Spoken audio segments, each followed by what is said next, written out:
આજે હું જે વાત કરવા જઈ રહી છું એ વાત કદાચ ઘણા લોકોને ગમશે પણ નહીં. તો આજે હું કંટ્રોવર્સિયલ ની વાત કરવા જઈ રહી છું. તો મારું નામ છે પિન્ટુ, મારી ચેનલનું નામ છે પિન્ટુ ધી સાયકોલોજીસ્ટ.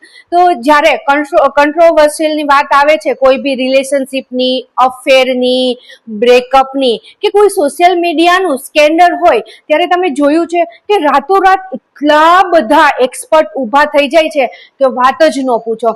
અને પોતાની પાસે એક જજમેન્ટ હોય છે, એક ઓપિનિયન આપી દે છે અને એમની પાસે મોરલ લેક્ચર પણ રેડી જ હોય છે. તો શું મને સવાલ ઈ થાય છે કે ઈ લોકોને ખરેખર સચ્ચાઈની પડી છે કે પોતાના વ્યૂની પડી છે?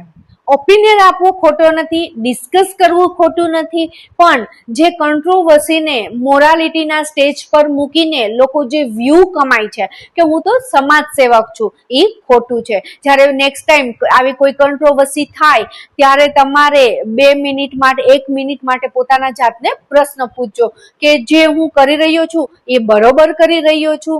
પ્રોબ્લેમ કંટ્રોવર્સીનો નથી, પ્રોબ્લેમ ઈ છે કે હરેક વ્યક્તિના હાથમાં હવે માઇક્રોફોન આવી ગયા છે પણ એટલી સમજ નથી આવી. એટલે જ જ્યાં એન્ટરટેનમેન્ટને મોરાલિટીનું માસ્ક પહેરાવી દે છે ત્યાં જજમેન્ટ એક બિઝનેસ બની જાય છે. કાલે તમારો નંબર પણ આવી શકે છે. આજે તમે કોમેન્ટ સેક્શનમાં બેઠા છો, લોકોને જજ કરો છો, પણ એક વાત યાદ રાખજો કે જે સોશિયલ મીડિયાની જે ભૂખ છે એ ક્યારેય પૂરી નથી થતી. અને જોઈએ તો આજે બીજા ટ્રેન્ડમાં ચાલી રહ્યા છે, બીજાનો ટાર્ગેટ છે, એમાં તમારો પણ નંબર આવી શકે છે. ત્યારે તમને લોકોને સમજાશે. તો 30 સેકન્ડની જે ક્લિપ છે લોકોને જજ કરવા કેટલું ઈઝી છે અને કેટલું ખતરનાક છે એ ત્યારે જ આપણને સમજાય. શું પ્રોબ્લેમ કંટ્રોવર્સીનો છે? તો કે ના, પ્રોબ્લેમ કંટ્રોવર્સીનો નથી, પ્રોબ્લેમ ડિસ્કસનો નથી, પ્રોબ્લેમ લોકોના ઓપિનિયનનો નથી. પ્રોબ્લેમ ઈ છે કે જ્યારે ડિસ્કસ કોર્ટ બની જાય છે ત્યારે ઓડિયન્સ છે એ જજ બની જાય છે અને પનિશમેન્ટ એવિડન્સ પહેલા જ આવી જતું હોય છે. અને સોશિયલ મીડિયાની કોર્ટમાં ઘણીવાર હાયરિંગ પહેલા જજમેન્ટ જોવા મળે છે. લોકોને જજ કરવું કેમ ગમે છે એની પણ એક ઇન્ટરેસ્ટિંગ સાયકોલોજી છે કે જ્યારે માણસ છે બીજા લોકોને જજ કરતા હોય ત્યારે પોતાને એક સુપિરિયર ફીલ કરતા હોય છે કે હું કોઈ દિવસ આવું ન કરું, હું તો આવો છું જ નહીં, હું તો આના કરતા સારો છું, હું તો આવું કરી જ ન શકું, એવું એ ફીલ કરતા હોય છે. અને જે જજમેન્ટ છે એ એક એડિક્ટિવ છે અને જ્યારે જજમેન્ટ છે એ કન્ટેન્ટને વાયરલ કરતું હોય છે, એક સચ્ચાઈને નહીં, એમાં એક ફેક્ટ નથી જોવા મળતી અને લોકો છે એ પોતાના ઇમોશનલી સેટિસ્ફેક્શન માટે જોતા હોય છે.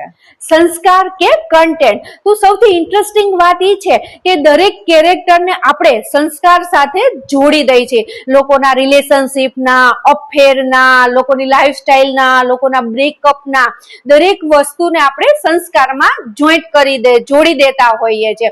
તો પ્રશ્ન એ છે કે ખરેખર લોકોને સંસ્કારની ચિંતા છે? મેં તો એવું જોયું છે કે સોલ્યુશન આપતા આપતા લોકો સોશિયલ મીડિયા પર એને એન્ટરટેનમેન્ટ બનાવી દે છે.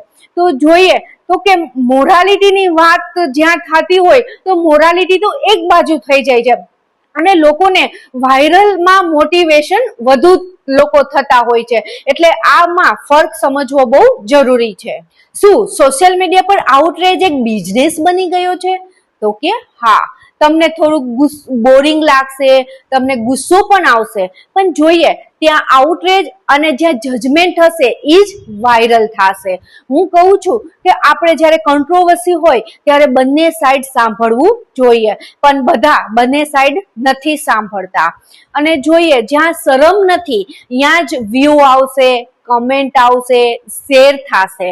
એટલે આઉટરેજ એક એડિક્ટિવ બની ગયું છે અને અલ્ગોરિધમને પણ આઉટરેજ ગમે છે. 30 સેકન્ડની ક્લિપ જોઈને લોકોની 30 વર્ષના કેરેક્ટરનું સર્ટિફિકેટ લોકો આપી દેતા હોય છે. એ લોકોની અસલમાં જોઈએ તો શું સિચ્યુએશન છે, એ લોકોની લાઈફ શું છે, એ લોકોના પ્રોબ્લેમ શું છે, એ લોકો કેવી રીતના સ્ટ્રગલ કરી રહ્યા છે, એ લોકોને ખબર જ હોતી નથી. અને જોઈએ તો સૌથી ફની વાત એ છે કે આ લોકોને પૂરી સ્ટોરી પણ ખબર નથી હોતી અને કોન્ફિડન્સ 100% હોય છે. અને જ્યારે આ સોશિયલ મીડિયા પર સર્ટેનિટી વેચાય છે, લોકોના ડાઉટ વેચાતા નથી.